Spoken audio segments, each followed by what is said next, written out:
I will stand for him." Every head in the courtroom turned at once, all eyes landing on the sharp, unshaken voice, utterly unexpected.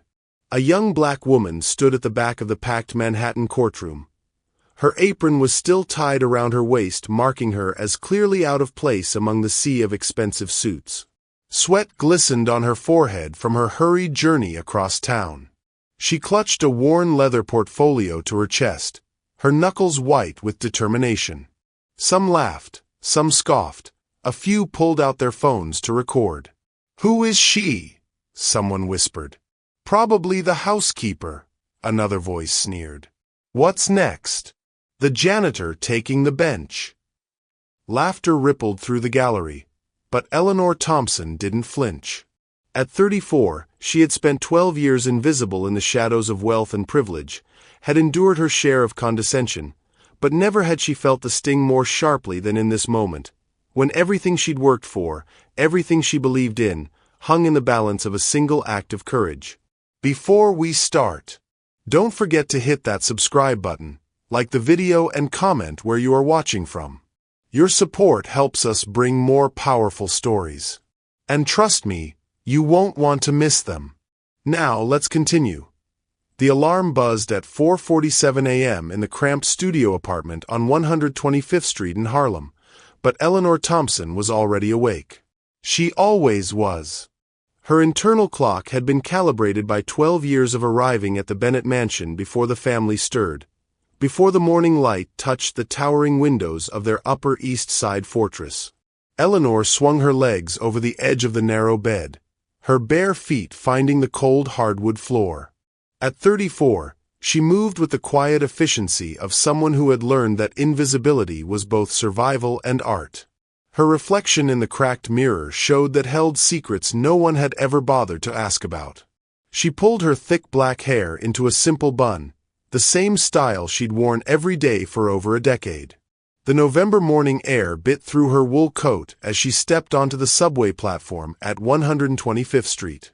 The 6 train rumbled into the station, packed with early commuters heading downtown. Eleanor found her usual spot near the doors, pulled out a worn paperback, To Kill a Mockingbird, and lost herself in Atticus Finch's closing arguments. She'd read this book 17 times, but today the words felt different somehow, electric with possibilities she couldn't name. 23 minutes later, she emerged from the 77th Street station into a different world. The tree-lined streets of the Upper East Side gleamed with fresh snow from the previous night. Doormen in pristine uniforms nodded respectfully as she passed, recognizing the woman who had walked these same blocks every morning for 12 years. They knew her face but not her name, her routine but not her dreams. The Bennett mansion stood like a monument to old money at the corner of East 78th and 5th Avenue. 5 stories of limestone and marble, with windows that caught the morning sun like jewels. Eleanor used her key at the service entrance, as she had every morning since Robert Bennett hired her in December 2011, when she was 22 and desperate for work that would pay enough to support her teenage brother. The kitchen smelled of yesterday's dinner party, remnants of wealth that Eleanor would quietly erase before the family woke. She tied her apron around her waist and began her ritual. Coffee first, dark and strong the way Mr. Bennett preferred it. Then she'd prepare breakfast for whatever combination of family members happened to be in residence. As the coffee brewed, Eleanor allowed herself a moment to look out the kitchen window at Central Park. Snow dusted the bare branches of ancient oaks, and early joggers traced paths through the winter landscape. She thought about her brother Marcus, now 26 and working as a paramedic in Chicago, and felt the familiar warmth of pride mixed with exhaustion. Everything she'd sacrificed had been worth it to see him graduate, to see him save lives. The soft chime of the service elevator announced the arrival of someone from upstairs. Eleanor straightened, slipping seamlessly into her professional demeanor. But instead of Mrs. Bennett's imperious voice or one of the children's casual demands, she heard the heavy footsteps she'd learned to recognize over the years. Robert Bennett appeared in the kitchen doorway, and Eleanor immediately sensed something was wrong. At 48, He usually carried himself with the confidence of a man who had never faced a problem money couldn't solve. His silver-touched dark hair was perfectly styled, his charcoal suit immaculate, but there were shadows under his green eyes that she'd never seen before. "Good morning, Mr. Bennet," Eleanor said softly, pouring his coffee into the bone china cup he preferred. "You're up early." He accepted the coffee with a distracted nod, his usual polite smile absent. "Couldn't sleep. Big day ahead." He paused, studying her face with an intensity that made her suddenly self-conscious. "Eleanor, how long have you been with our family?" 12 years this December, sir." 12 years. He repeated the words as if testing their weight. "You've seen this family through a lot, haven't you? Graduations, holidays, celebrations, difficult times." Eleanor nodded carefully. She had indeed seen it all. Mrs. Bennet's struggles with prescription pills, their daughter's eating disorder, their son's rebellion and eventual redemption. She had been the silent witness to their humanity, the keeper of secrets they didn't even know she held. "Mr. Bennet, is everything all right?" For a moment, his composed facade cracked, and she glimpsed something raw and vulnerable underneath. "I hope so, Eleanor. I really hope so." What kind of trouble could a man like Robert Bennet possibly face? Eleanor wondered, but she simply refilled his coffee and returned to her morning routine. Meanwhile, 20 blocks south in the glass towers of Midtown, Robert's world was indeed crumbling. The fraud investigation that had been simmering for months was reaching a boiling point. Anonymous whistleblowers, questionable accounting practices at his charitable foundation, missing funds that Robert swore he knew nothing about. It was all coming to a head today in Judge Patricia Calloway's courtroom. The irony wasn't lost on him. For 25 years, he'd built his reputation on philanthropy. The Bennett Foundation had funded schools in underserved communities, provided scholarships for students who reminded him of his own humble beginnings in small-town Ohio. He genuinely tried to use his inherited wealth for good, to honor the memory of his father who'd taught him that privilege came with responsibility. Now, someone had systematically embezzled over $40 million from the foundation, and all evidence pointed to Robert himself. His team of high-powered attorneys from Whitman, Sterling, and Associates had been confident, assuring him that their reputation and connections would see him through. But yesterday's emergency meeting had changed everything. "The optics are too bad, Robert," his lead attorney, Charles Whitman, had said with cold professionalism. "Our firm can't be associated with this level of exposure. We're withdrawing from representation." "You're abandoning me?" Robert had asked, genuinely shocked. "After 15 years? We're protecting our interests, just as you should protect yours. Find yourself a criminal defense attorney. You're going to need one." Back in the mansion's kitchen, Eleanor noticed the way Mr. Bennet's hands trembled slightly as he set down his coffee cup. She developed an instinct for reading the emotional weather of the Bennet household, and today felt like a gathering storm. "Eleanor," he said suddenly, "what do you know about loyalty?" The question caught her off guard. "Sir, in your experience, what makes someone stand by another person when things get difficult?" Eleanor considered the question carefully. She thought about her brother, about the promises she'd made to their dying mother, about the choice to put someone else's needs before her own dreams. "I think loyalty isn't really about the other person, Mr. Bennet. It's about who you choose to be. When you make a commitment to someone, you're really making a commitment to yourself, to be the kind of person who keeps their word." Robert studied her face with newfound interest. "That's remarkably wise. My mother used to say that our character is tested not when things are easy, but when they're impossible." "Your mother sounds like she was a remarkable woman." "She was." Eleanor's voice carried a note of deep love and loss. "She taught me that sometimes the most important thing you can do is simply show up." As Robert headed toward what might be the most devastating day of his life, Eleanor's words echoed in his mind. Show up. Sometimes that was all anyone could do. Neither of them knew that by day's end, those words would transform both their lives forever. The federal courthouse on Pearl Street buzzed with anticipation as news crews positioned their cameras outside. By 9:30 a.m., Robert Bennett's case had already become the scandal du jour, with reporters eager to watch another wealthy philanthropist's fall from grace. Eleanor hadn't planned to be there. After Mr. Bennett left the mansion that morning, his usual confident stride replaced by something that looked almost like defeat, she'd found herself unable to concentrate on her daily tasks. She dusted the same mahogany table 3 times, reorganized the already perfect linen closet, and scrubbed spotless countertops until her hands were raw. Something Mrs. Bennett had said during a phone call that morning kept echoing in Eleanor's mind. He's going to court alone, Patricia. His own lawyers abandoned him yesterday. Can you believe it? After everything we've paid them over the years. Alone. The word had hit Eleanor like a physical blow.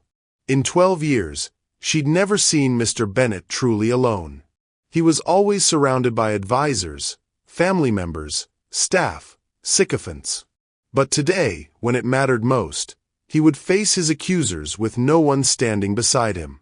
By 11:15 a.m., Eleanor found herself on the subway heading downtown, still wearing her navy work dress and sensible shoes.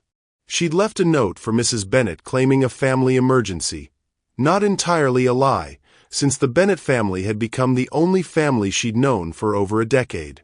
The courtroom was packed when Eleanor slipped through the heavy oak doors. She recognized the vultures immediately.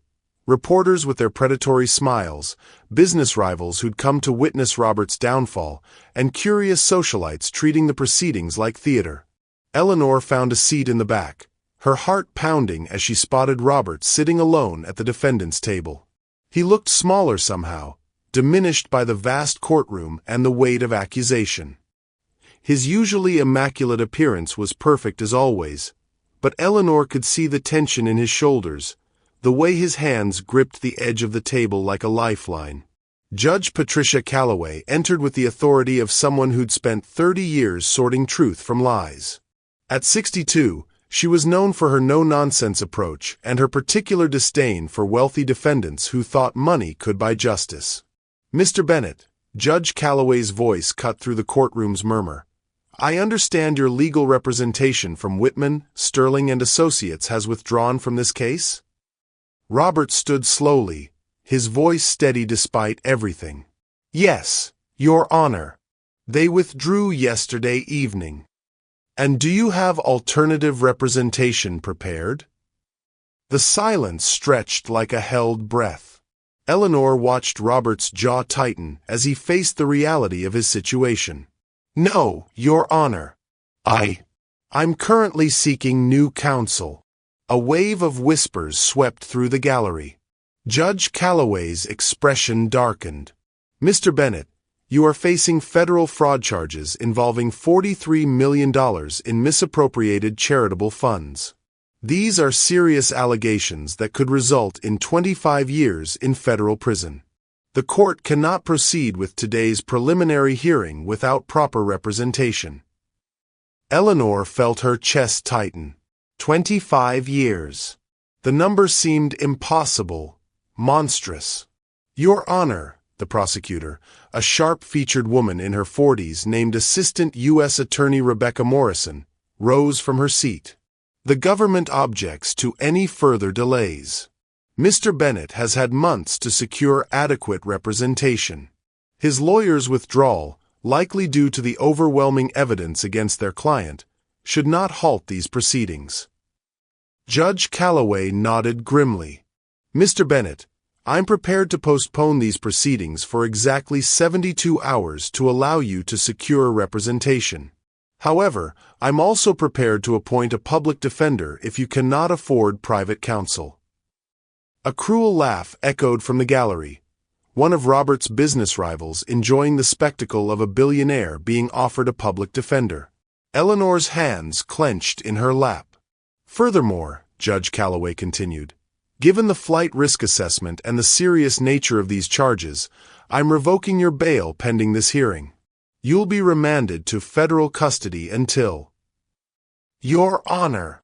The voice that cut through the courtroom was clear, strong, and completely unexpected. Eleanor realized with shock that it was her own voice. She was standing, though she couldn't remember making the decision to rise. Every head in the courtroom turned toward her. The sudden silence was deafening. Judge Calloway's eyebrows rose. "Excuse me, ma'am. You're in the gallery. Please sit down." Eleanor's heart hammered against her ribs, but her voice remained steady. "Your Honor, with respect, I believe I have the right to address the court." "You most certainly do not. Bailiff, I will stand for him." The words came out louder than Eleanor intended, echoing off the courtroom's high ceilings. "Your Honor, I will stand for Mr. Bennett." The courtroom erupted. Reporters' cameras swiveled toward Eleanor, their flashes creating a strobe effect. Spectators twisted in their seats, straining to see the woman who'd just shocked Manhattan's legal establishment. Robert spun around, his face a mask of disbelief and something that might have been hope. "Order!" Judge Calloway's gavel crashed down repeatedly. "Ma'am, I don't know who you are, but you cannot simply volunteer to represent a defendant in federal court. Please sit down before I hold you in contempt." Eleanor remained standing, her hands trembling but her voice growing stronger. "Your Honor, my name is Eleanor Thompson. I have been employed by the Bennett family for 12 years. I know this man's character better than anyone in this courtroom. Character witness testimony is not. I'm not offering to be a character witness, Your Honor." Eleanor's voice cut through the chaos with surprising authority. "I'm offering to represent Mr. Bennett as his attorney." The courtroom fell into stunned silence. Judge Calloway stared at Eleanor as if she'd suddenly sprouted wings. Robert's mouth had fallen open. Even the court reporter had stopped typing, her fingers frozen over the keys. "Ma'am," Judge Calloway said slowly, "are you an attorney licensed to practice law in the state of New York?" Eleanor's throat felt dry as sand, but she lifted her chin. "Yes, Your Honor, I am." Another explosion of noise from the gallery. This time, Judge Calloway didn't even try to restore order immediately. She simply stared at Eleanor, her sharp judicial mind trying to process this impossible turn of events. Robert was on his feet now, his eyes locked on Eleanor's face. In 12 years, he'd never really seen her. Not truly. She'd been furniture to him, part of the household machinery that kept his life running smoothly. But now, standing in that crowded courtroom with every eye upon her, she seemed to glow with an inner strength he'd never noticed. "You're telling this court," Judge Calloway said when the noise died down, "that you are a licensed attorney who has been working as a housekeeper for 12 years? "Yes, Your Honor." "And you're prepared to represent Mr. Bennett in federal court, on federal fraud charges, starting immediately?" Eleanor thought of her brother Marcus, of the promises she'd made, of the dreams she'd buried to keep others afloat. She thought of Robert's trembling hands that morning, of his question about loyalty, of his father's lessons about privilege and responsibility. "Yes, Your Honor, I am." Judge Calloway leaned back in her chair, studying Eleanor with the intensity of a hawk examining prey. "Ms. Thompson, are you aware that federal fraud cases require extensive knowledge of financial law, RICO statutes, and federal criminal procedure?" "I am aware, Your Honor." "And you feel qualified to provide Mr. Bennett with adequate representation?" Eleanor's voice didn't waver. "I feel qualified to provide Mr. Bennett with loyal representation, Your Honor. Something he apparently hasn't had until now." The barb was subtle but effective. Several spectators in the gallery winced, and Judge Calloway's lips twitched in what might have been amusement. "Ms. Thompson, approach the bench. Mr. Bennett, you as well." As Eleanor walked down the center aisle of the courtroom, she felt the weight of every stare, every whispered comment, every flash from the cameras. But she also felt something else, a sense of purpose she hadn't experienced in 12 years. Robert fell into step beside her, and for the first time since this nightmare began, he didn't feel alone. When they reached the bench, Judge Calloway leaned forward, her voice low but carrying clearly in the hushed courtroom. "Ms. Thompson, I need to see your bar certification before I can allow this proceeding to continue." Eleanor reached into her purse and withdrew a folder she'd carried every day for 8 years but never expected to use. Inside was her New York State bar certification, dated December 15, 2015. Judge Calloway examined the document carefully, then looked up at Eleanor with newfound respect. "Columbia Law School. Top 10% of your class. Passed the bar on your first attempt." She paused. "And you've been cleaning houses for 8 years?" "I've been taking care of people, Your Honor. It's what I do." Robert stared at the certification in Judge Calloway's hands, his mind reeling. Eleanor, his Eleanor, who made his coffee every morning and knew how he liked his eggs, was a Columbia-trained attorney who had been hiding in plain sight for nearly a decade. "Mr. Bennett," Judge Calloway turned to him, "are you prepared to accept Ms. Thompson as your legal counsel?" Robert looked at Eleanor, really looked at her, for the first time in 12 years. He saw the intelligence blazing in her dark eyes, the determination set in her jaw, the quiet strength that had been there all along, waiting for someone to notice. "Yes, Your Honor," he said quietly. "I can't think of anyone I'd trust more." The media circus outside the courthouse was unlike anything Eleanor had ever experienced.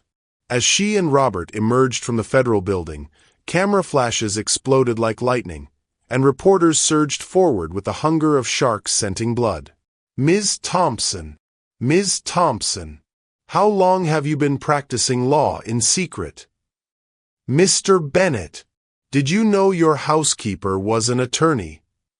Is this a publicity stunt?" Robert's security detail formed a protective barrier, but Eleanor felt exposed, vulnerable in a way she'd never experienced during her invisible years. She pulled her wool coat tighter around herself, suddenly aware of how her simple navy dress and sensible shoes contrasted with the designer suits surrounding them. They climbed into Robert's black Mercedes in silence, the tinted windows finally providing refuge from the chaos outside. As the car pulled away from the courthouse, Robert turned to study Eleanor's profile. She was staring out the window, her jaw set with determination, but he could see the slight tremor in her hands. "Eleanor." His voice was softer than she'd ever heard it. "Look at me." She turned, meeting his green eyes for the first time as equals rather than employer and employee. The shift felt seismic. "Why?" he asked simply. She knew what he meant. Why reveal herself? Why risk everything? Why sacrifice her carefully constructed invisibility for him? "Because 12 years ago, when I was 22 and desperate, you gave me a chance without asking questions," she said quietly. "You trusted me with your family, your home, your most private moments. Today, I'm returning that trust." Robert shook his head, running his hands through his silver-touched hair. "But you're a lawyer, Eleanor. A Columbia-trained lawyer. Why were you cleaning my house when you could have been?" "Could have been what?" Her voice carried an edge he'd never heard before. "Making partner at some white shoe firm? Fighting for clients who see me as a diversity hire rather than a person?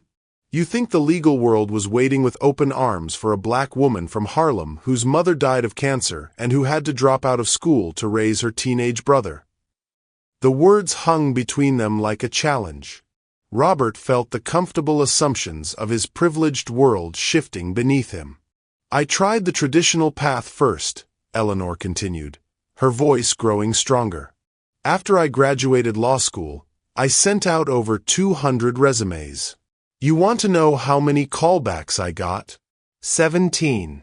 You know how many job offers? 3.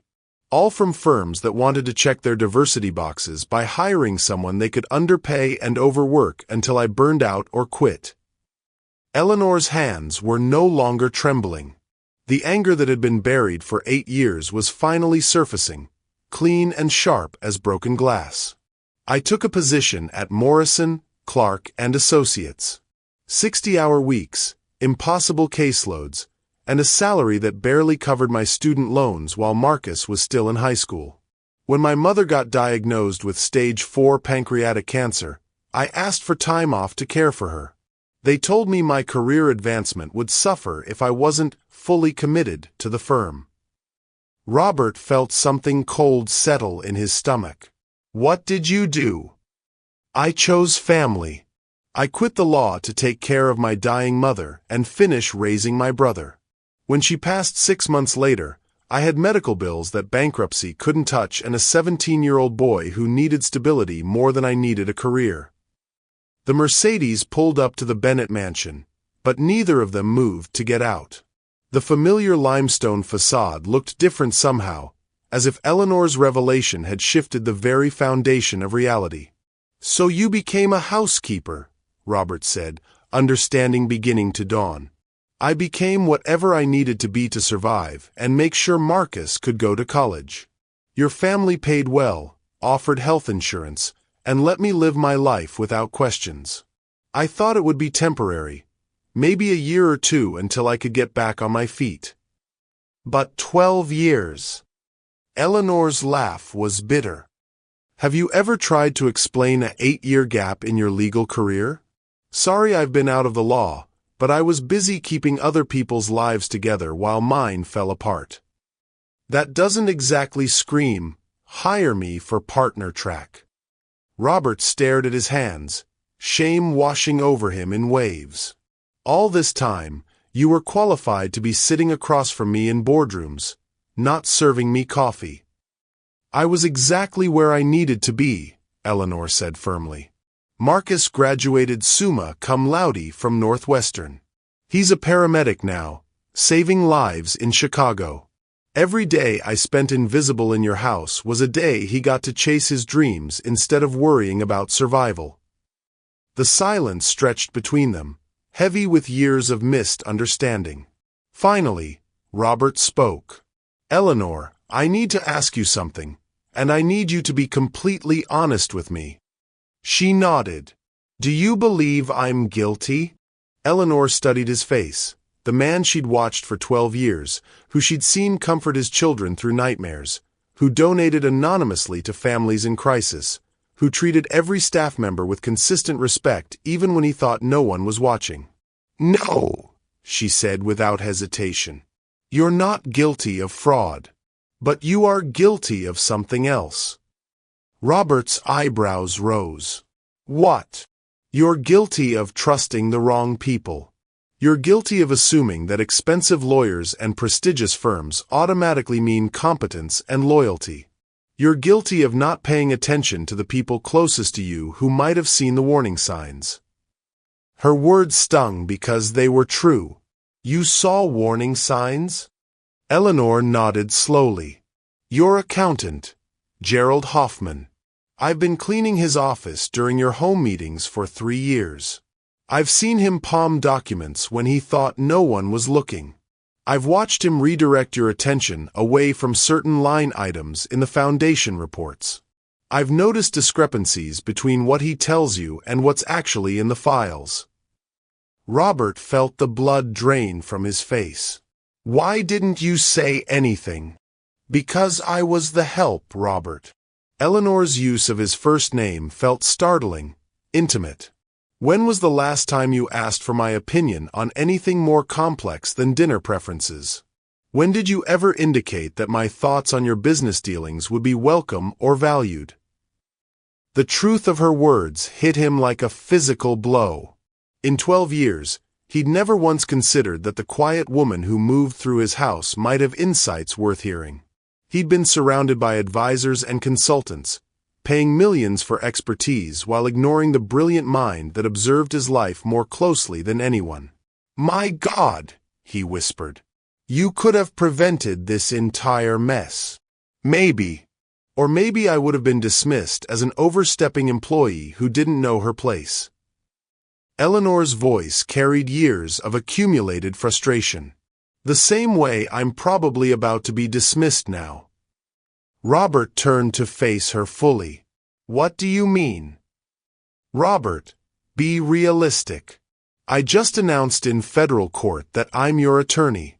By tomorrow, every newspaper in the country will be running stories about the billionaire and his secret lawyer housekeeper.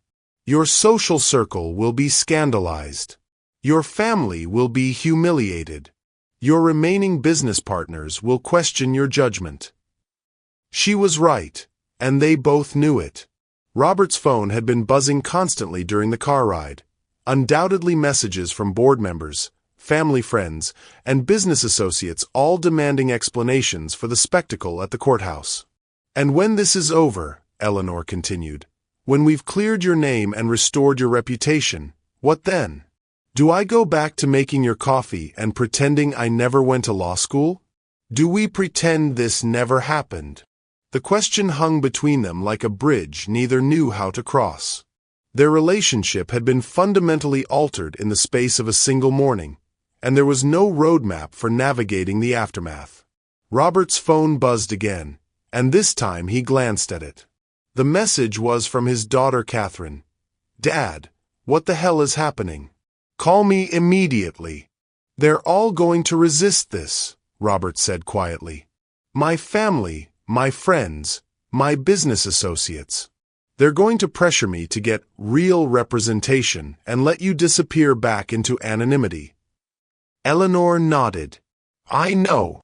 And you're prepared for that?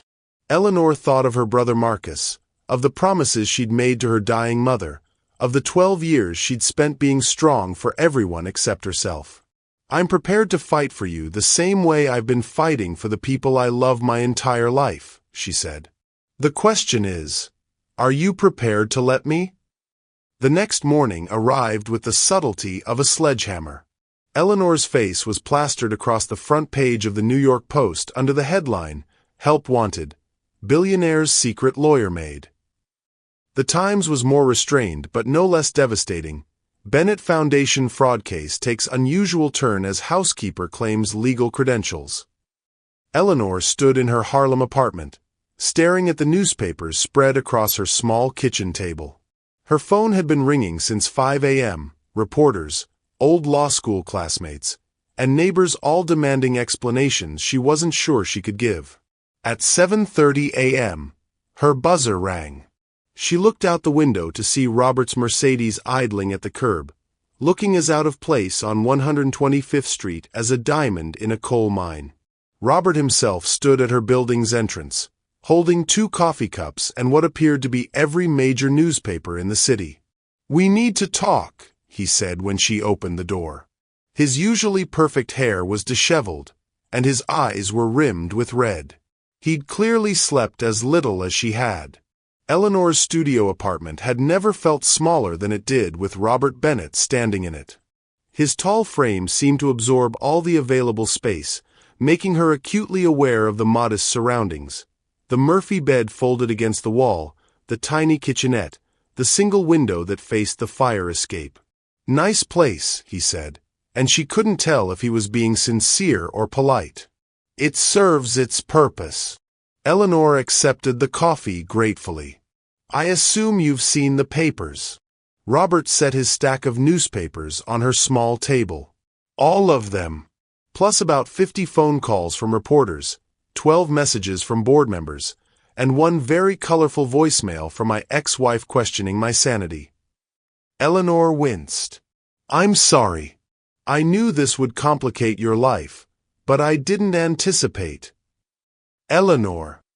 Robert's voice was firm. Stop apologizing. You stood up for me when everyone else ran for the hills. Whatever complications come from that, we'll face them together. The word together hung in the air between them, loaded with implications neither was ready to examine. About that, Eleanor said carefully, I need you to understand what we're up against.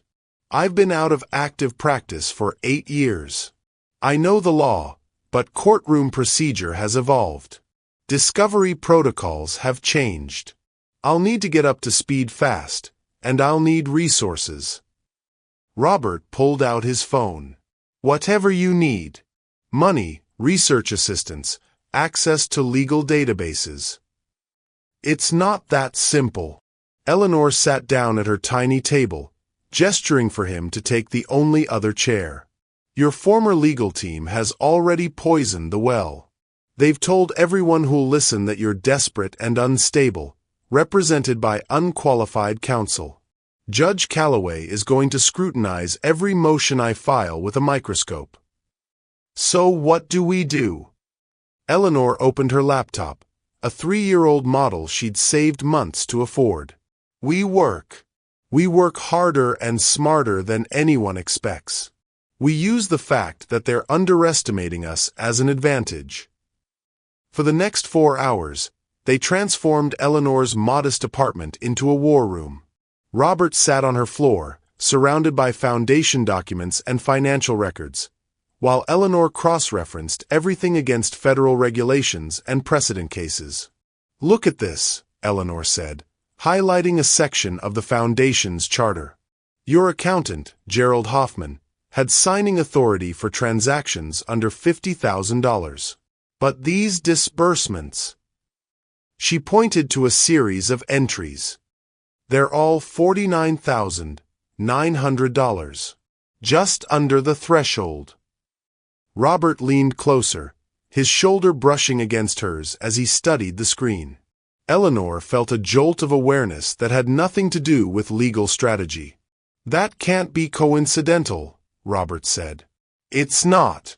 He was systematically embezzling just under the reporting threshold to avoid triggering automatic reviews. And look at the dates. They all correspond with times when you were traveling for the Foundation's overseas projects. Robert's jaw tightened. He used my absences to cover his tracks. Exactly. But here's the beautiful part. His greed made him predictable. If we can prove this pattern, we can show the court that you were deliberately deceived by someone in a position of trust. They worked through lunch, ordering Chinese takeout that they ate straight from the containers while poring over evidence. Eleanor watched Robert adapt to her world with surprising grace, sitting cross-legged on her worn carpet, using legal pads balanced on his knees, drinking coffee from her mismatched mugs. You know, Robert said around 3 p.m., I've never actually worked like this before. What do you mean? In my world, I make decisions and other people implement them. I've never sat on the floor of a studio apartment eating lo mein while building a legal strategy from scratch. He paused. It's invigorating. Eleanor smiled despite herself. Welcome to how the other half lives. Is this how you put yourself through law school? This and worse. I wrote my law review article in a 24-hour laundromat because it was the only place with reliable Wi-Fi and heat during a particularly brutal winter. Robert studied her face. You're extraordinary, you know that? The compliment caught Eleanor off guard. She'd spent so many years being invisible that being truly seen felt almost overwhelming. I'm just stubborn, she said, deflecting. No, you're brilliant. And tenacious. And... Robert stopped himself, as if realizing he was about to cross a line. The moment stretched between them, charged with unspoken possibilities. Then Eleanor's phone rang, breaking the spell. Marcus, she said, seeing her brother's name on the screen. I should take this. Eleanor. Marcus's voice was urgent. I've been seeing the news coverage. Are you okay? Do you need me to come to New York? I'm fine, Marcus. Really? You're representing a billionaire in a federal fraud case after spending 12 years as his housekeeper. That doesn't sound fine to me. Eleanor glanced at Robert, who was pretending to study documents while obviously listening. It's complicated. Talk to me. Is this guy taking advantage of you somehow? Because if he is, I swear I'll... Marcus, stop. Robert isn't taking advantage of me. If anything, I'm the one who insisted on representing him. Robert. You're calling him by his first name now. Eleanor felt heat rise in her cheeks. When had that shift happened? He's my client. He's your employer. Was your employer. I don't know what he is anymore, and I'm not sure you do either. Marcus's words hit closer to home than Eleanor wanted to admit. What was Robert to her now? Client? Former employer? Something else entirely? I have to go, she said. I'll call you later. After she hung up, Robert looked up from the documents. Your brother's worried about you. He's protective. He always has been, ever since our mother died. He thinks I'm taking advantage of you. Eleanor met his eyes directly. Are you? The question hung in the air like a challenge. Robert set down his papers and moved closer, until they were sitting face to face on her small carpet. Eleanor, I need you to know something. What happened in that courtroom yesterday? It changed everything for me. Not just because you saved me, but because you forced me to see you. Really see you. And now that I have... Robert. Eleanor's voice was warning. I know this is complicated. I know the optics are terrible. I know that everyone will say you're a rebound from my divorce, or that I'm having some kind of midlife crisis, or that this is just gratitude confused with something else. Isn't it? Eleanor asked quietly. Robert reached out slowly, giving her time to pull away, and touched her hand. I don't think so. Do you? Eleanor looked down at their joined hands, his pale and soft from a lifetime of privilege, hers darker and marked by years of work. The contrast should have reminded her of all the reasons this was impossible. Instead, it felt like completion. I think, she said carefully, that we have a case to win first. Everything else, we'll figure out later.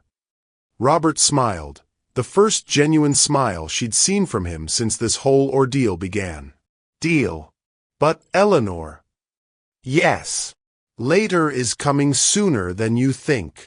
3 days into their intensive preparation, Eleanor's carefully constructed walls began to crack. She was reviewing witness statements at 2 a.m. when Robert found her crying over a legal brief, tears dropping onto pages of testimony about Gerald Hoffman's systematic theft. Eleanor? What's wrong? She quickly wiped her eyes, embarrassed by the display of vulnerability. I'm fine. Just tired. Robert sat beside her on the carpet, now as familiar with her floor as any piece of furniture. You're not fine. And after everything we've been through this week, I think we're past polite deflection. Eleanor stared at the legal documents scattered around them, evidence of betrayal, greed, and broken trust. Maybe it was the exhaustion, or maybe it was the way Robert had seamlessly integrated into her world without judgment, but something inside her finally broke open. This case, it's bringing up things I thought I'd buried. What kind of things? Eleanor pulled her knees to her chest, making herself smaller. My mother worked as a domestic for a wealthy family in Chicago. The Ashfords. Old money like your family. She cleaned their house for 15 years, raised their children alongside me and Marcus. Robert waited, sensing there was more. When I was 17, their son, Preston Ashford, he was home from Harvard for Christmas break. Golden boy, heir to the family fortune. Eleanor's voice took on a bitter edge. He cornered me in the library one night while my mother was cleaning upstairs. Said he'd always been curious about the help's daughter. Robert's jaw tightened, but he remained silent. When I fought him off and ran, he claimed I'd tried to seduce him. Steal from the family. My mother and I were fired the next morning. No references, no severance. Mrs. Ashford called us both thieves and threatened to have us arrested if we ever came near their property again. Eleanor. My mother died 3 months later. The stress, the shame, the financial strain, it was too much for her heart. She was only 46. Eleanor's voice broke. I've spent 16 years believing that if I worked hard enough, if I proved myself worthy enough, I could somehow earn back what that family stole from us. Not just the job, but our dignity. Robert reached for her hand, but Eleanor pulled away. Don't you see? This case, standing up for you in that courtroom, it's not really about loyalty or justice. It's about me trying to rewrite history, trying to prove that people like us matter to people like you. That's not true, isn't it? Eleanor's eyes flashed with pain and anger. You're wealthy, powerful, connected. I'm the help who got uppity and thought she could play lawyer. How is this any different? Robert was quiet for a long moment, processing her words. Then he did something unexpected. He lay down on the carpet beside her, staring at the ceiling. My father wasn't born wealthy, he said quietly. He was the son of a janitor at Whitman Industries. Worked nights cleaning offices while he put himself through business school during the day. Eleanor glanced at him, surprised by this revelation. When he graduated, he applied for an entry-level position at the same company where he'd been mopping floors. The owner, Harrison Whitman, grandfather of my former lawyer, Charles, thought it was hilarious. A janitor's kid wanting to be an executive. He hired my father as a joke, gave him impossible assignments, expected him to fail. Robert's voice carried old pain. Instead, my father revolutionized their operations. Saved them millions. Within 5 years, he'd earned enough to buy out Whitman's share of the company. He renamed it Bennett Industries and built it into an empire. What happened to the Whitmans? They adapted. Started a law firm catering to the new rich, people like my father who needed legal representation but weren't accepted by the old money firms. It's ironic.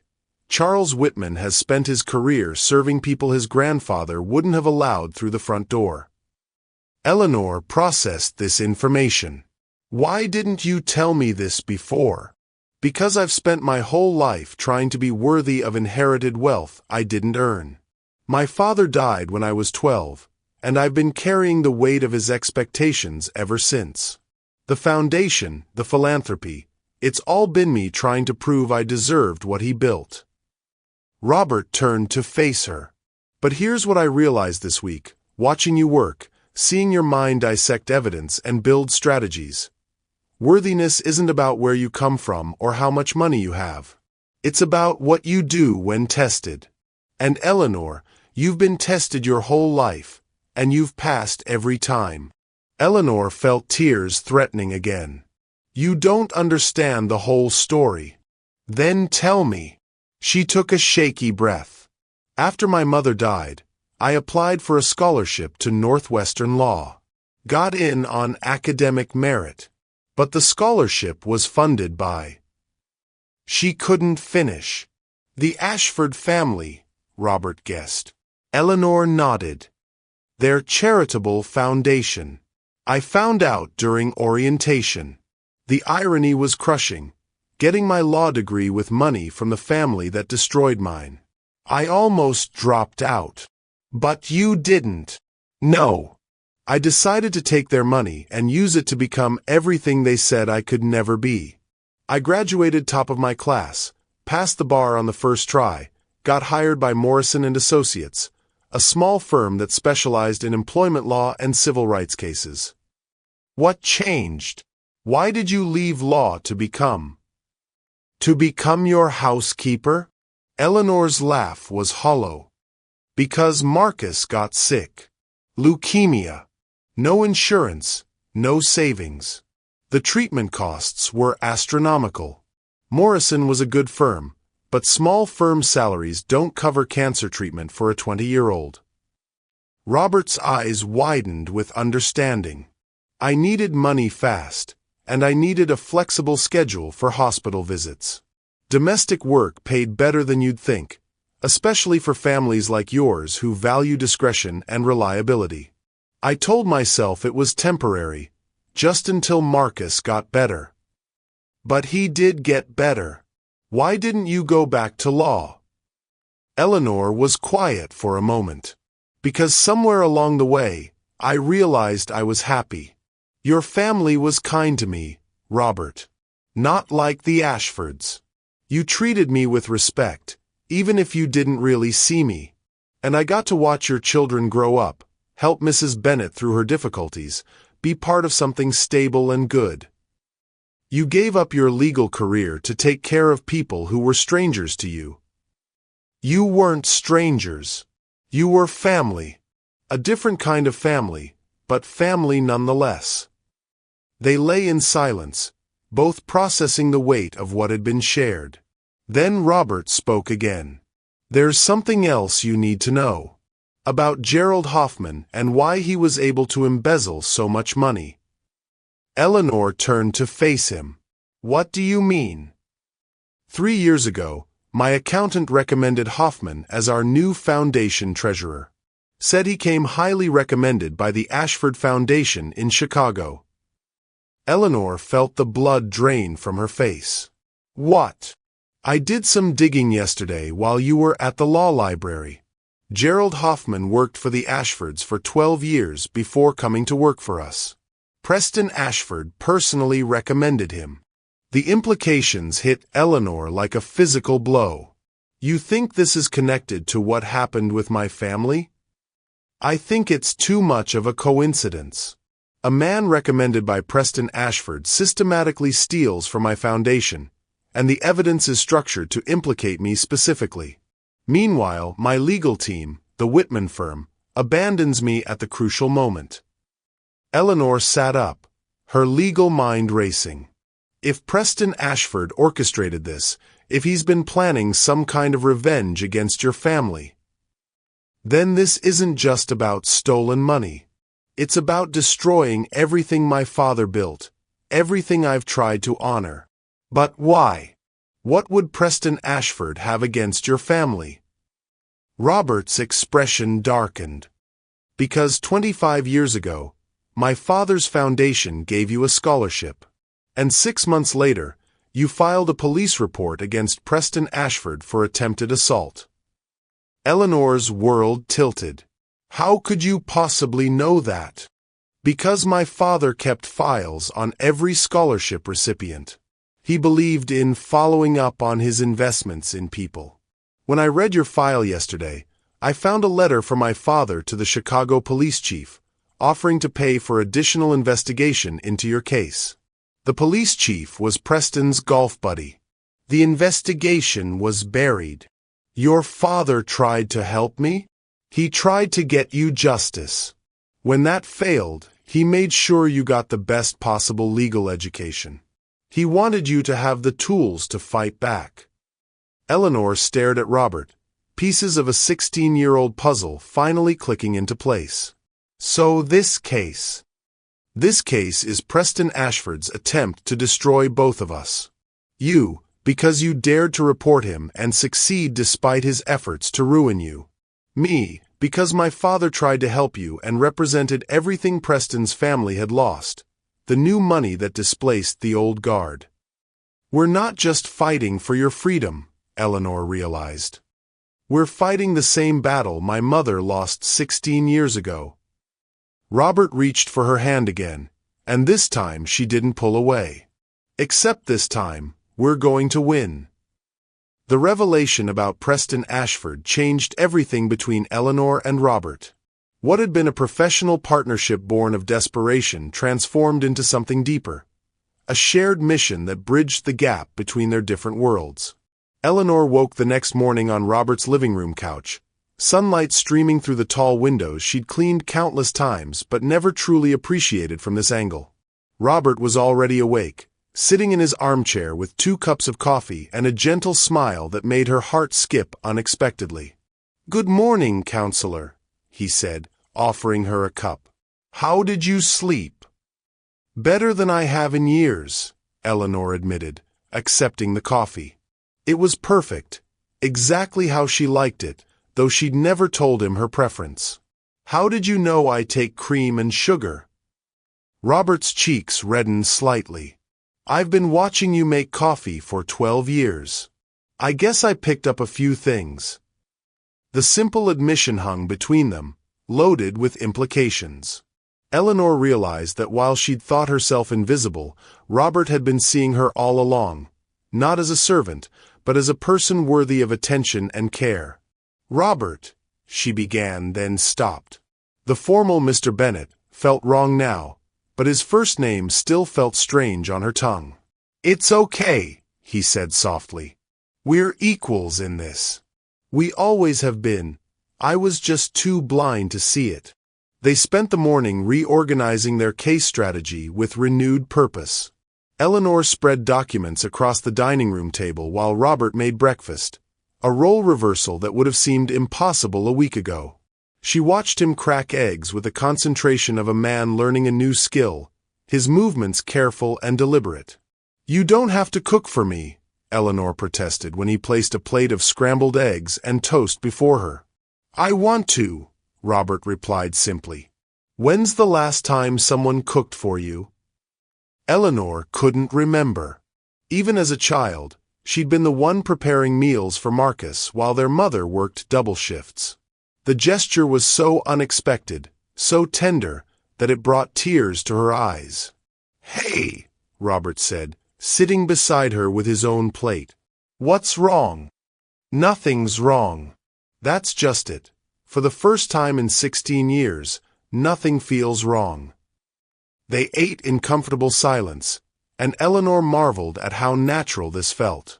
The mansion's formal dining room, with its crystal chandelier and portraits of Robert's ancestors, had always intimidated her. Now it felt like sanctuary. Tell me about your dreams, Robert said suddenly. Before all this happened, before you had to take care of everyone else, what did you want? Eleanor set down her fork, considering. I wanted to be a civil rights attorney. I wanted to help people who couldn't help themselves, people like my mother who got crushed by systems designed to protect the powerful. You still could, Robert said. After we win this case, you'll have proven yourself in the highest profile courtroom in Manhattan. Any firm in the city would want you. I'm 34 years old, Robert. I've been out of practice for over a decade. So, my father was 35 when he bought out Whitman Industries. Age isn't the barrier. Fear is. Eleanor looked at him with new appreciation. When did you become so wise about overcoming fear? This week. Watching you face down Judge Calloway, seeing you stand up to prosecutors who've never lost a case, you've taught me what courage actually looks like. The afternoon brought an unexpected visitor. Eleanor was reviewing witness testimonies when the doorbell chimed. Robert answered, returning with a young man Eleanor immediately recognized despite the years that had passed. Marcus! Eleanor gasped, rising from her papers. Her brother crossed the room in 3 strides and swept her into a bear hug that lifted her off the ground. At 26, Marcus had inherited their mother's height and warm brown eyes, but he carried himself with the confident bearing of someone who'd fought death and won. I saw the news coverage, Marcus said, setting her down but keeping his hands on her shoulders. My sister, the famous attorney taking on Manhattan's legal establishment. Mom would be so proud. How did you find me? I called the mansion, and Mrs. Bennet told me you were here. Marcus glanced around the elegant room with raised eyebrows. This is quite a change from the kitchen. Robert stepped forward, extending his hand. You must be Marcus. I'm Robert Bennet. Your sister has been saving your life. Marcus grinned, shaking Robert's hand. Yeah, that sounds like Eleanor. She's been saving people since she was 12 years old. Marcus, Eleanor warned, embarrassed. What? It's true. Marcus turned to Robert with the protective intensity of a younger brother who'd grown up watching his sister sacrifice everything for others. She gave up law school money to pay for my cancer treatment. Worked 3 jobs while I was sick. Slept in hospital chairs for months. I wouldn't be alive without her. I didn't know, Robert said quietly, looking at Eleanor with something approaching awe. She never tells people the important stuff, Marcus continued. Like how she tutored half our neighborhood kids through high school, or how she organized legal aid clinics on weekends during law school, or how she's been sending money to our old church in Chicago every month for the past 10 years to help other families in crisis. Eleanor's face burned with embarrassment. Marcus, stop. No, I won't stop. You've spent your whole life being invisible, Eleanor. It's time someone saw who you really are. Robert was staring at Eleanor as if seeing her for the first time. You've been practicing law all along, haven't you? The legal aid clinics, the tutoring, you never really stopped being an attorney. It wasn't the same thing, Eleanor protested. It was exactly the same thing, Robert said firmly. You were fighting for people who needed justice. The fact that you weren't getting paid for it makes it more impressive, not less. Marcus stayed for dinner, regaling them with stories from his work as a paramedic and updating Eleanor on friends from their old neighborhood. Robert listened with genuine interest, asking thoughtful questions about Marcus's work and their childhood. Eleanor watched the 2 men bond over shared stories of overcoming family expectations and finding their own paths, and felt a warmth she'd almost forgotten existed. I should get back to my hotel, Marcus finally said as evening shadows lengthened across the room. But Eleanor, I need you to know something. What? Watching you this week, seeing you in your element. This is who you were always meant to be. Don't let anyone convince you otherwise. After Marcus left, Eleanor and Robert found themselves alone with a changed dynamic. The presence of her brother had stripped away the last vestiges of the employer-employee relationship that had defined them for 12 years. He's remarkable, Robert said as they settled back into their case preparation. You raised him well. I just did what needed to be done. Eleanor, you need to stop minimizing your achievements. Robert's voice carried gentle frustration. You've spent 12 years thinking you were just the housekeeper, but you've actually been the heart of our family. My children came to you with their problems, not their mother. My wife trusted you with her struggles. I relied on your judgment about everything from household staff to charity events. Eleanor felt tears threatening again. I never thought you noticed. I noticed everything. The way you hummed while you worked, how you always knew exactly what we needed before we asked. The gentle way you corrected my son's grammar without making him feel stupid. You've been taking care of all of us, and I never even said thank you. You didn't need to thank me. It was my job. No, Robert said firmly, moving closer to her on the couch. It was love. You loved us, and we were too privileged and self-absorbed to recognize it. The word hung between them, love. Eleanor felt her carefully constructed walls crumbling completely. For 12 years, she had indeed loved this family, but had never allowed herself to acknowledge the depth of her feelings for the man now sitting beside her. Robert, she whispered, his name finally feeling natural on her lips. I know, he said softly. I feel it too. When he reached for her hand this time, she didn't pull away.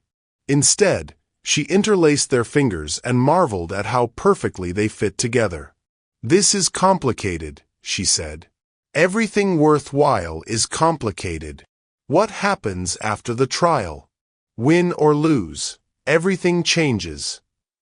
Robert brought her hand to his lips, pressing a gentle kiss to her knuckles. Then we figure it out together. All I know is that I can't imagine my life without you in it anymore. Not as my housekeeper, but as my partner. My equal. You're what? The woman I'm falling in love with. Eleanor's breath caught. The word she'd never allowed herself to hope for hung in the air between them, transforming everything. Outside, Manhattan glittered with evening lights, but inside Robert's living room, Eleanor Thompson finally allowed herself to believe that love could transcend the boundaries that had defined her entire life. Tomorrow would bring new challenges in their fight for justice, but tonight, for the first time in years, Eleanor felt truly home. The morning of December 15th arrived with a bitter cold that seemed to seep through the mansion's walls. Eleanor woke in Robert's guest bedroom. They had agreed to maintain some boundaries despite their growing feelings, to find frost covering the windows in intricate patterns that reminded her of broken glass. She found Robert in his study, surrounded by newspapers spread across his mahogany desk like accusations. The headlines screamed variations of the same theme: Billionaire's housekeeper, love affair or legal strategy, and from Maid to lawyer, the ultimate gold digger? "Don't read them," Robert said without looking up, his voice hollow with exhaustion. But Eleanor was already scanning the articles, each word a knife twist to her heart. The New York Post had somehow obtained photos of her and Robert holding hands on his terrace, twisted into a narrative of manipulation and opportunism. The Daily News quoted sources close to the Bennett family, suggesting that Eleanor had been planning this for years, biding her time until she could exploit Robert's vulnerability. "How did they get these pictures?" Eleanor whispered, recognizing the angle, taken from the building across the street, probably with a telephoto lens. "Does it matter?" Robert's voice carried a bitterness she'd never heard before. "The damage is done." Eleanor's phone buzzed with a text from Marcus. "Sis, what the hell is going on? Mom's old neighbors are calling asking if you've lost your mind. Call me." Then another from her former law school study partner. "Eleanor, I hope you know what you're doing. This doesn't look good." And another from Mrs. Patterson, the elderly woman she'd been helping with housing issues. "Dear, I hope those newspaper stories aren't true. I thought better of you." Each message felt like a betrayal, confirmation that the world saw exactly what she'd always feared they would see: a scheming woman using a man's desperation for her own gain. "I should go," Eleanor said quietly, setting down her phone. "Go where?" "Home. Back to my life. This was a mistake." Robert finally looked up, his green eyes bloodshot from lack of sleep. "A mistake?" "Eleanor, we're 3 days away from the biggest breakthrough in this case. You can't abandon me now." The word abandon hit her like a slap. "Is that what you think this is? Me abandoning you? What else would you call it?" Eleanor stared at him in disbelief. After everything they'd shared, every moment of vulnerability and connection, he still saw her as someone who might walk away when things got difficult. "I would call it protecting both of us from further humiliation," she said, her voice steady despite the storm raging inside her chest. The study door burst open without warning. Catherine Bennett swept in wearing a cream-colored coat that probably cost more than Eleanor's annual salary, her perfectly styled blonde hair catching the morning light. Robert's wife of 22 years had always been beautiful in the way that money could buy and maintain, but today she looked like an ice sculpture, cold, flawless, and untouchable. "Catherine," Robert stood abruptly. "What are you doing here?" "Damage control," Catherine replied crisply, not even glancing at Eleanor. "Do you have any idea what this scandal is doing to our family's reputation? Charlotte called me crying from her dorm at Yale. She's mortified that her father is being portrayed as a fool seduced by the help." "Don't speak about Eleanor that way," Robert warned. Catherine finally turned her gaze to Eleanor, and her blue eyes were arctic. "Oh, I'm sorry. Should I call her something else? Your legal counsel? Your girlfriend? Your midlife crisis?" "Catherine, stop." "No, Robert, I won't stop. For 22 years, I've stood by you through every business scandal, every family crisis, every moment when your idealistic philanthropy made us targets for criticism. But this..." She gestured dismissively at Eleanor. "This is where I draw the line." Eleanor felt something inside her fracture. She'd known this moment would come, the moment when Robert would have to choose between his established life and their fragile new connection. She just hoped it would happen later, after they'd had time to build something strong enough to withstand the assault. "I've spoken with the district attorney," Catherine continued, pulling out her phone and scrolling through messages. "If you plead guilty to reduced charges, they'll recommend minimal prison time. You can serve 6 months, pay restitution, and we can begin rebuilding our reputation." "Absolutely not," Robert said firmly. "I won't plead guilty to crimes I didn't commit." "Then you're a fool," Catherine snapped. "And if you continue this charade with her," she pointed at Eleanor, "you'll be a fool facing these charges alone.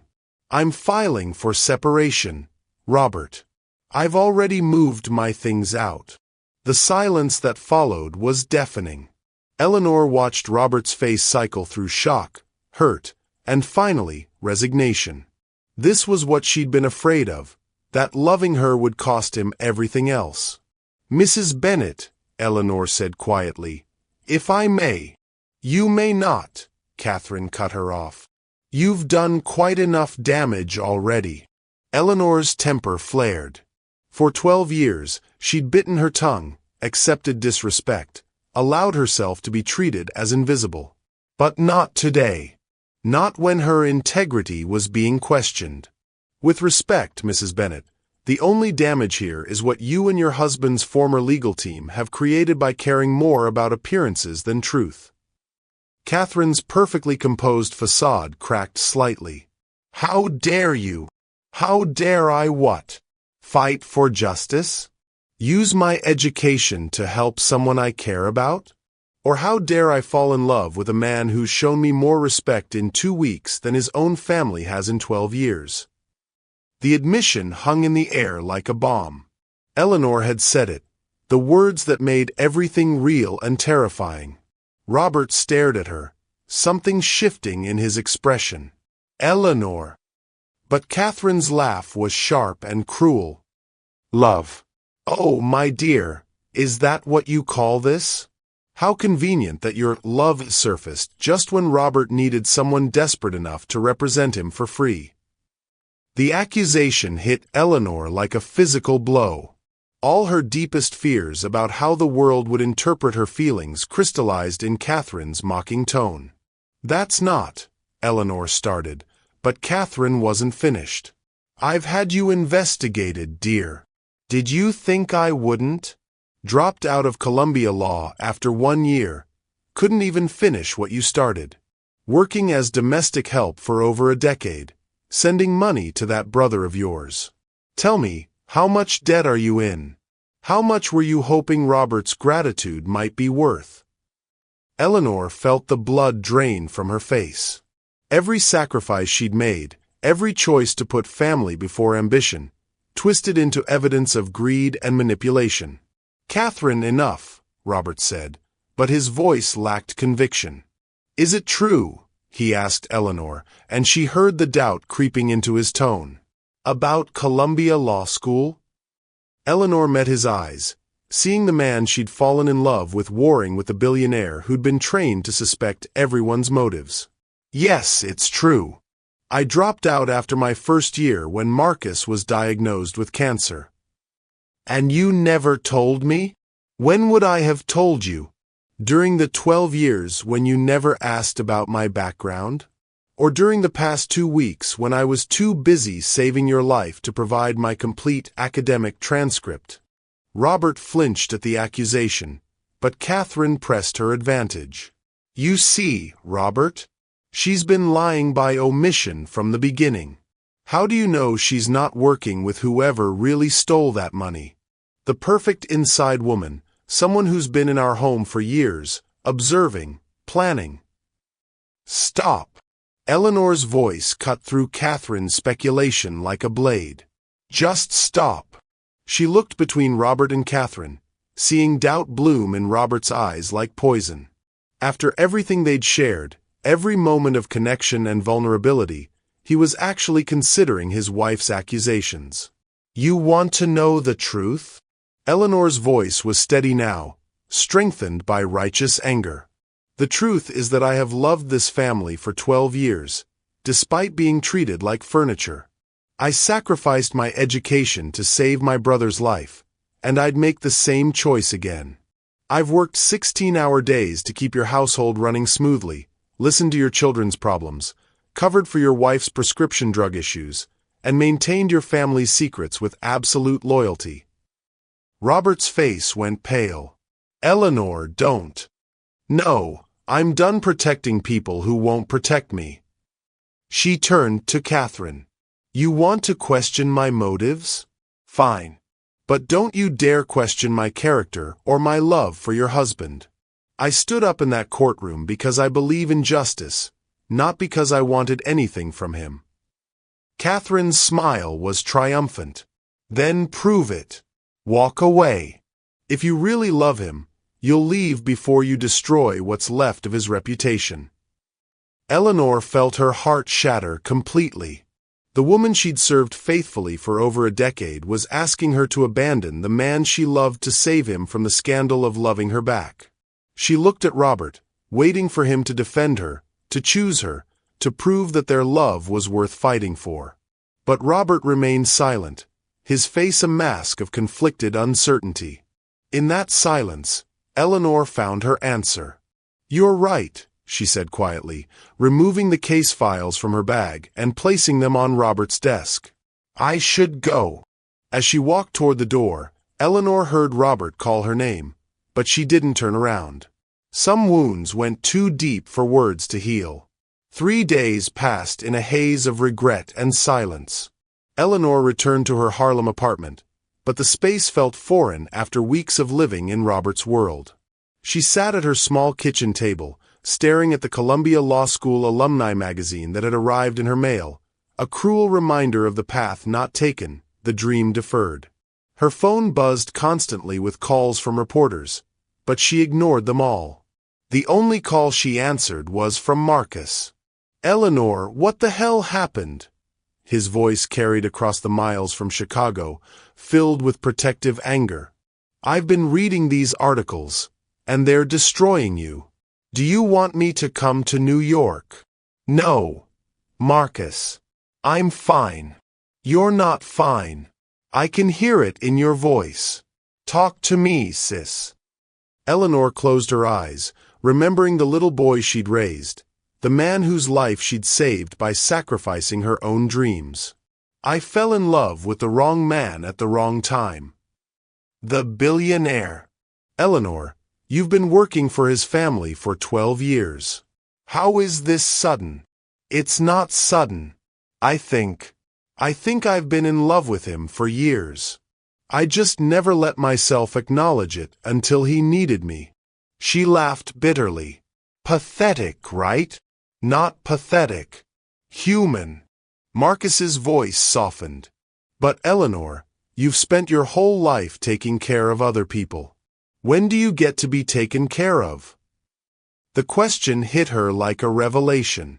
When had she ever allowed herself to be vulnerable, to need someone else? Meanwhile, across town in the mansion's study, Robert sat surrounded by empty coffee cups and legal documents, but his mind wasn't on his upcoming trial.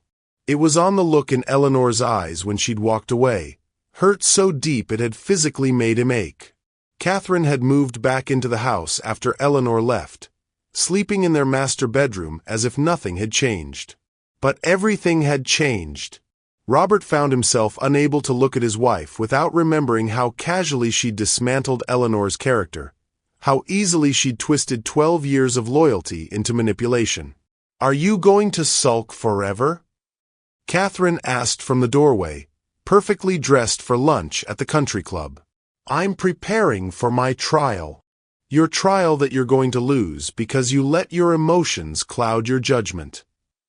Catherine entered the room, her heels clicking on the hardwood floor. "Robert, I've been thinking. Perhaps we can work this out.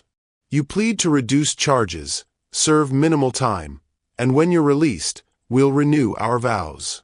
Show the world that our marriage survived this temporary insanity." Robert looked up at his wife, really looked at her, and realized that he was seeing a stranger. Temporary insanity? Your infatuation with the help. It's understandable, really. You were under tremendous stress, vulnerable, and she took advantage. Stop. Robert's voice was quiet but firm. Don't talk about Eleanor that way. Catherine's perfectly sculpted eyebrows rose. Are you still defending her? After she abandoned you? She didn't abandon me. I let you drive her away. I saved you from making the biggest mistake of your life. Robert stood slowly, and for the first time in their 22-year marriage, Catherine took a step back at something she saw in his expression. No, Catherine. The biggest mistake of my life was spending 22 years married to someone who could destroy a good person's reputation to protect her social standing. Robert, I want a divorce. The words hung between them like a chasm. Catherine's composed facade finally cracked completely, revealing something desperate underneath. You can't be serious. You're throwing away our entire life for a housekeeper. I'm ending a marriage that should have ended years ago for a woman who showed me what real love looks like. That evening, Robert found himself standing outside Eleanor's apartment building in Harlem, holding a manila envelope and fighting every instinct that told him he didn't belong in this neighborhood, on this doorstep, in this moment of complete vulnerability. He pressed her buzzer. Yes. Her voice through the intercom was carefully neutral. Eleanor, it's Robert. Please. I need to talk to you. Silence stretched for so long he thought she might ignore him. Then the door buzzed open. Eleanor waited in her doorway wearing a simple gray sweater and jeans, her hair loose around her shoulders. Without the armor of her professional attire, she looked younger, more vulnerable, and absolutely beautiful. What are you doing here? She asked. I came to apologize. And to ask you to come back. Robert, Catherine and I are getting divorced. Eleanor's expression didn't change. That doesn't fix anything. I know, but it's a start. He held out the envelope. These are the real financial records from the foundation. I found them in my father's old safe. He kept backup copies of everything. They prove my innocence, but more importantly, they reveal who's actually been stealing from the foundation. Eleanor accepted the envelope but didn't open it. Who? Charles Whitman, my former lead attorney. He's been skimming money for 3 years, using his access to foundation accounts. When the investigation started getting close, he decided to let me take the fall rather than face exposure. Eleanor's eyes widened as the implications sank in. Robert, this changes everything. We need to get this to the district attorney immediately. I mean, you need to. Eleanor. Robert stepped closer, close enough to see the gold flecks in her dark eyes. I've been an idiot. When Catherine started making accusations, when doubt crept in, I should have trusted what I knew about you instead of listening to fear. You had every right to doubt. What Catherine said wasn't entirely wrong. I did drop out of law school. I have been struggling financially. And you're the most honorable person I've ever known. Robert's voice was intense with conviction. You sacrificed your dreams to save your brother's life. You spent 12 years serving my family with absolute loyalty. You stood up in that courtroom when everyone else abandoned me. Catherine wasn't wrong about the facts, Eleanor. She was wrong about what they meant. Tears gathered in Eleanor's eyes. I'm scared, Robert. I'm scared that if I let myself believe in this, in us, it'll all fall apart again. Then we'll build it stronger this time. Together. He reached for her hands, and she didn't pull away. Eleanor Thompson, you are brilliant, brave, loyal, and beautiful. You've seen me at my worst and chose to stand by me anyway. I love you. Not because you saved my reputation or my freedom, but because you saved me from becoming someone I wouldn't recognize. I love you too, she whispered. I think I've loved you for years. Then come back. Help me finish this fight. Be my partner, not just my attorney.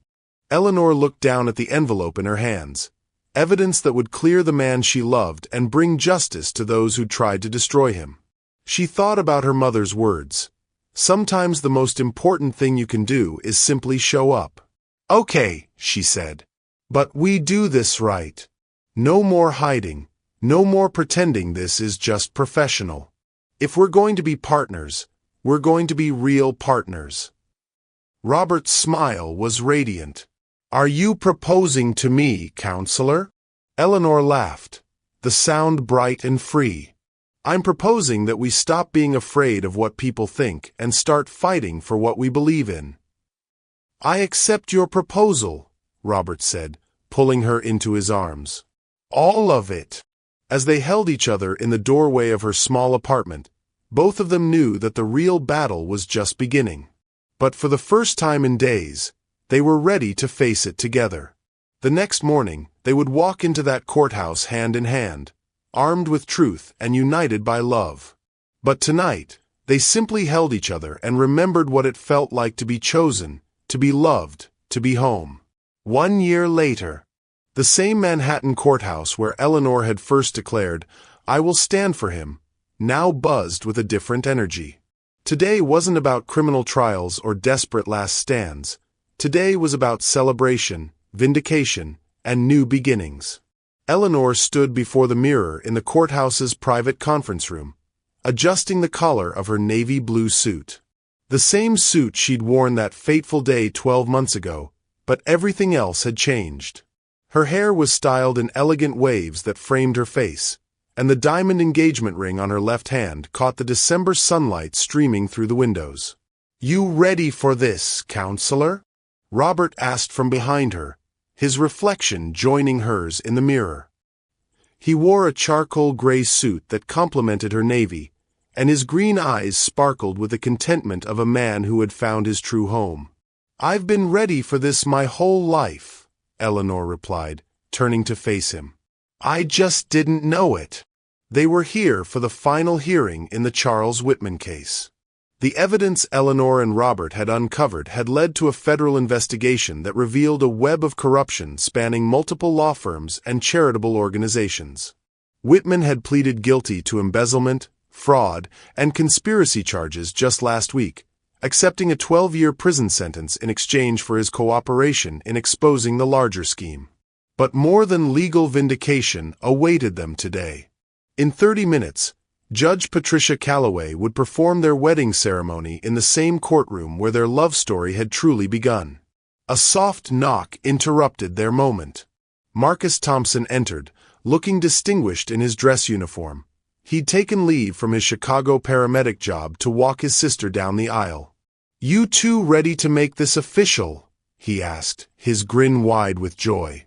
Eleanor had been nervous about introducing Marcus to Robert, worried about the class differences, the cultural gaps. But the two men had bonded immediately over their shared devotion to Eleanor and their mutual respect for hard work and integrity. Marcus had even been the one to suggest they hold the wedding in the courthouse. She saved your life in this room, Marcus had told Robert. Seems fitting that you'd start your life together here too.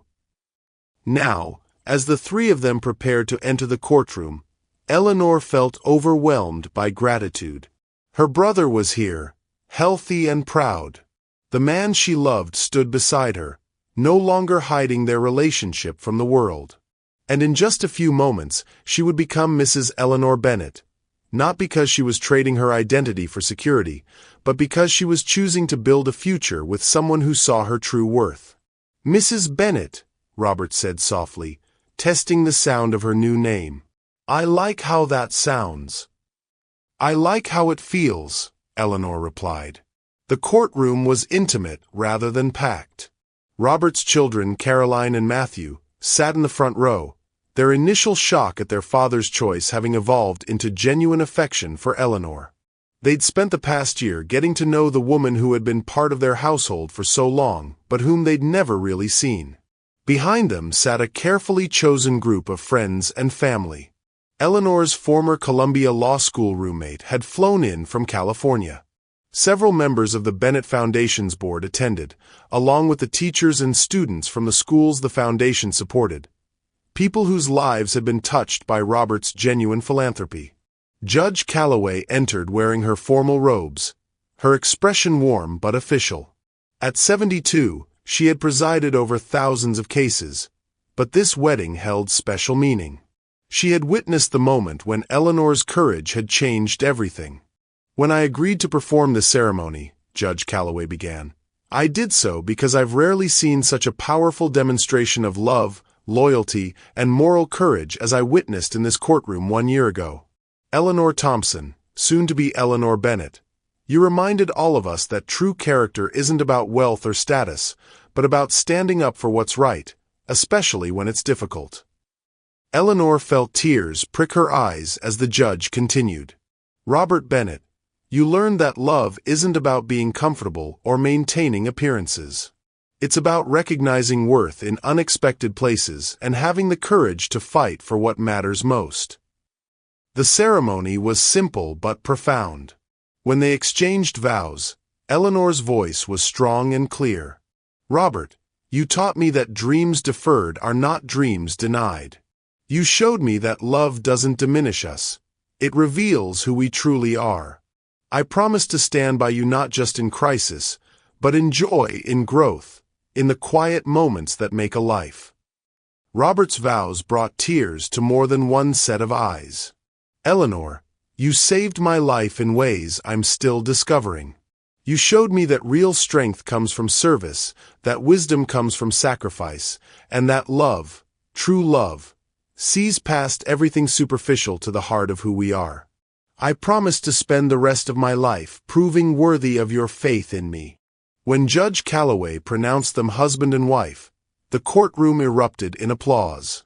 Robert kissed Eleanor with gentle reverence, and she could taste the salt of happy tears, his or hers, she couldn't tell. As they walked back down the aisle together, Eleanor's eyes found the exact spot where she had stood 1 year ago, terrified but determined, and declared her intention to fight for this man.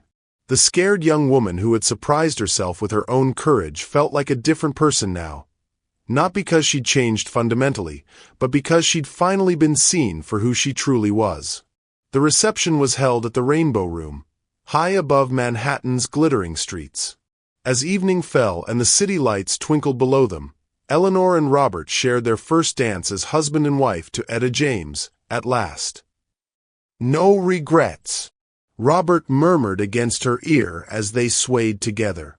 Eleanor pulled back to look at him, this man who had been part of her daily life for 12 years, but whom she was still discovering. "Only one." His face showed concern. "What's that?" "I regret that it took us so long to find each other." Robert's smile was radiant. "We found each other exactly when we were supposed to. Any earlier, and we might not have been ready."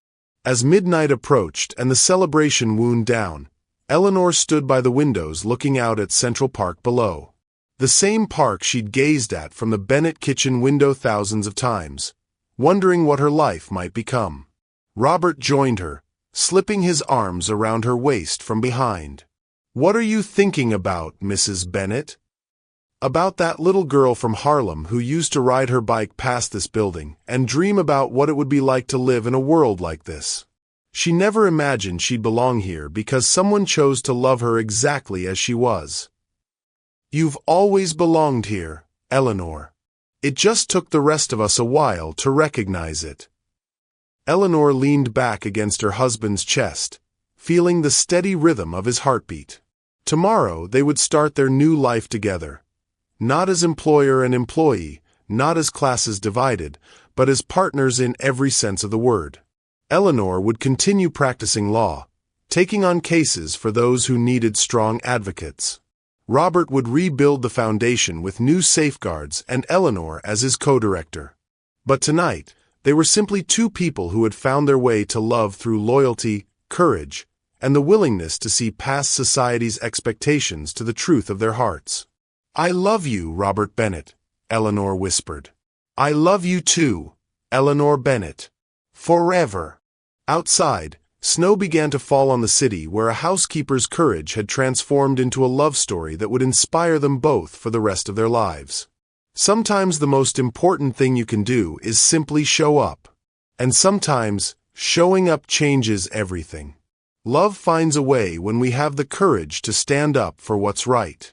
Eleanor's journey from invisible housekeeper to beloved partner proves that true worth isn't about where you start, but about the strength of your character. What moment in your life required you to stand up and be counted? Share your story in the comments, like this video if it touched your heart, and subscribe for more incredible true stories that remind us that love always wins in the end. Thank you for watching this story to the end. If you enjoyed this story, you will surely love the next one. It's as interesting as you can ever imagine. So do check it out. Click on the image showing on your screen right now to watch the next one.